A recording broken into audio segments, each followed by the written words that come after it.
अभी हमारे साथ है लोक जनशक्ति पार्टी के सुप्रीमो चिराग पासवान जी, इनसे बात करेंगे। चिराग पासवान जी, सबसे पहले कल सीबीआई जिस प्रकार से छापेमारी की है लालू प्रसाद यादव के करीबियों के यहाँ, उस पर क्या कहेंगे? देखिए, उस पर कहना क्या है, जांच का विषय है ये सारी चीज़ें। अगर किसी ने कुछ गलत नहीं किया तो किसी को घबराने की ज़रूरत नहीं है। डर तो उन्हीं को लगना चाहिए जिन्होंने कुछ गलत किया हो। बहरहाल मेरी चिंता ये नेता नहीं है। ये नेता सक्षम है अपनी लड़ाई लड़ने के लिए, लड़ लेंगे, कोर्ट कचहरी जहाँ पे भी लड़ना होगा लड़ लेंगे। मेरी चिंता बिहार की वो जनता है जो आज की तारीख में बिल्कुल सरकार विहीन हो चुकी है। मेरे मुख्यमंत्री पिछले 1-1.5 महीने से व्यस्त हैं सिर्फ अपनी नई सरकार बनाने में, मुख्यमंत्री पद से इस्तीफा देने में, पुनः मुख्यमंत्री बनने में, मंत्रिमंडल का गठन करने में, अपने मंत्रियों को, कानून मंत्रियों का संरक्षण कैसे करें, उनके वारंट से उनको कैसे बचाएं, परिजन जो सरकारी बैठकों में चले जाते हैं उनका संरक्षण कैसे करें, और जिस तरीके से युवा सड़क पर तिरंगा लेकर बैठा है अपना विरोध दर्ज कराने के लिए, अपने अधिकारों के लिए लड़ाई लड़ा, उसका दमन कैसे किया जाए। मेरे मुख्यमंत्री के पास इसके अलावा कोई और काम नहीं है।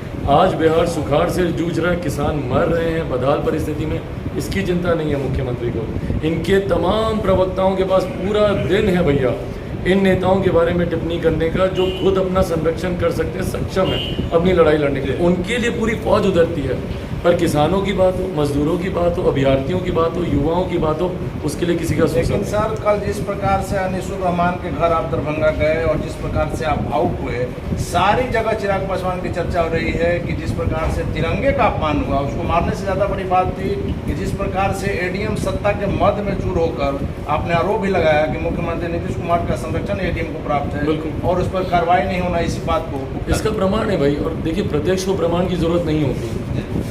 सामने आप सबके कैमरों पे दिख रहा है कि किस बर्बरता से अनिसुर को मारा जा रहा है।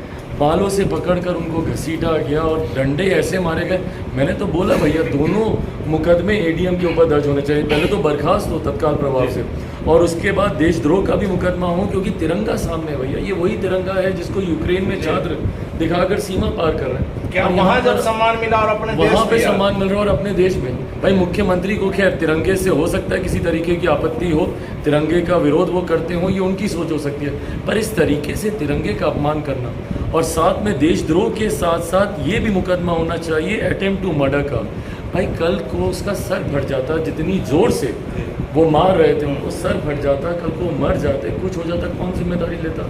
और अभी तक दुख इस बात का है कि अभी तक उस एडीएम के संरक्षण में सब लोग लगे हुए हैं। अभी भी जांच की बात हो रही है, जांच सामने है प्रमाण, जबकि सब सामने है। ये अपने में दर्शाता है कि भैया बिहार की सरकार, मुख्यमंत्री अधिकारियों के साथ है, बिहार की जनता है, बिहार के युवाओं के साथ। कल नीतीश कुमार ने कहा है कि किस प्रकार से बीजेपी उन्हें अंदर ही अंदर खोखला कर रही थी, जिस कारण से हमें बाध्य होकर सुना। हाँ, और इन्होंने जो बिहार को खोखला कर दिया पूरी तरीके से। अपनी चिंता हुई तो पट से पाला पलट लिया। भाई बिहार की जनता की चिंता कौन करेगा? आपको अपनी कुर्सी बचाने के लिए आपको रखा गया क्या? कल ये लोग जा रहे हैं विधानसभा में विश्वास मत हासिल करने। जो मुख्यमंत्री और जो राजनीतिक दल जनता के बीच अपना विश्वास मत खो चुका, वो सदन में कुछ 100 विधायकों का मत हासिल करके लोग क्या कर लेंगे भैया?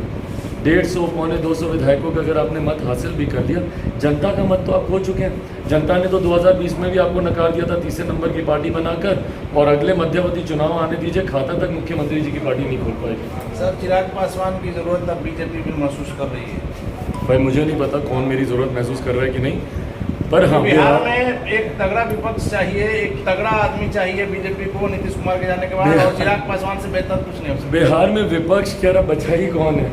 जो सत्ता में थे वो विपक्ष में हैं, जो विपक्ष में थे वो सत्ता में थे।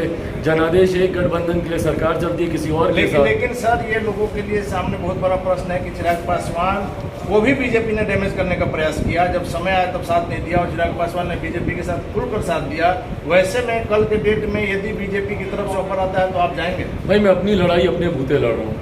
कौन मुझे नुकसान पहुंचा रहा है, कौन मेरे साथ आना चाह रहा है, बिना उस पर ध्यान केंद्रित किए हुए मेरे पिता के लक्ष्य, मेरे पिता के दिए हुए संकल्प बिहार फर्स्ट, बिहारी फर्स्ट को लेकर मैं अकेले आगे बढ़ रहा हूँ। पिछला साल मेरे लिए कठिन साल था। अपनी पार्टी को नए सिरे से शुरू करना, संगठन को जीरो से स्टार्ट करना और यहाँ तक पहुँचना मेरे लिए वो कठिन साल रहा है। आने वाले समय में अकेले रहकर इस संघर्ष को, हाँ जब चुनाव आएगा ज़रूर गठबंधन का सोचा जाएगा, पर बिहार में भाई ईमानदारी की बात है, गठबंधनों के कोई मायने बचे नहीं। आप चुनाव लड़ने के लिए किसी के साथ गठबंधन करते हैं, चुनाव के बाद आप किसी के साथ गठबंधन करते हैं, तो ऐसे में किसी भी गठबंधन का मायने क्या है? जनादेश के मायने क्या बचे आज के तारीख में? जनादेश जिसके विरुद्ध मिला था उसी के साथ आपने सरकार बनाई, और एक बार नहीं दो बार। 15 का जनादेश महागठबंधन के लिए सरकार चलाई आपने एनडीए के साथ, 20 का जनादेश एनडीए के लिए आप सरकार चला रहे हैं महागठबंधन के साथ। तो फिर फर्क क्या पड़ता है भैया? गठबंधन आपका हो नहीं हो, जिसके साथ आपका मन चलेगा आप सरकार ललन चलाएं। सिंह ने एक शाश्वत बयान दिया है शराबबंदी को लेकर के, आप लगातार सबसे ज्यादा बिहार में आवाज उठाते रहे हैं। उन्होंने पत्रकारों पर इसका निगरान फोड़ा है, पत्रकारों को शराब चाहिए, नहीं मिलता है, इसलिए मुख्यमंत्री के खिलाफ खबर दिखाई जाती है। शर्मनाक, इससे ज़्यादा घटिया कोई बयान नहीं हो सकता। ये बयान आपकी सोच को दर्शाता है कि लोकतंत्र के प्रति आपकी क्या सोच है। लोकतंत्र का चौथा स्तंभ है पत्रकारिता, और जब आप पत्रकारों को शराबी कहते हैं तो आप लोकतंत्र को आप चोट पहुँचाते हैं। आपके कहने का मतलब यही है ना कि भैया हर पत्रकार शराबी है और शराब नहीं मिलने के लिए आप अपने गिरेबान में नहीं झाँकेंगे कि पत्रकार सिर्फ जनता की भावनाओं का, जन भावनाओं का प्रतिबिंब है, उन्हीं को ही वो रिफ्लेक्ट कर रहे हैं जो जनता की भावना है। अब वो भावना आपके विरुद्ध है, इसके लिए आप पत्रकारों को दोषी ठहराएंगे, और जब आप पत्रकार को दोषी ठहराते हैं आप भूल जाते हैं कि भैया लोकतंत्र के सबसे अहम स्तंभ को आप दोषी ठहरा रहे हैं, उसके ऊपर आप अपमानजनक बात कर रहे हैं। ये वही स्तंभ है जिसने बड़ी बड़ी सरकारों को गिराया। जब जब सरकारें गूंगी बहरी हुई हैं उस वक्त पत्रकारिता ही मजबूती से खड़ी हुई है और उन सरकारों को अपनी जगह बताने का काम किया। आज इतना घमंड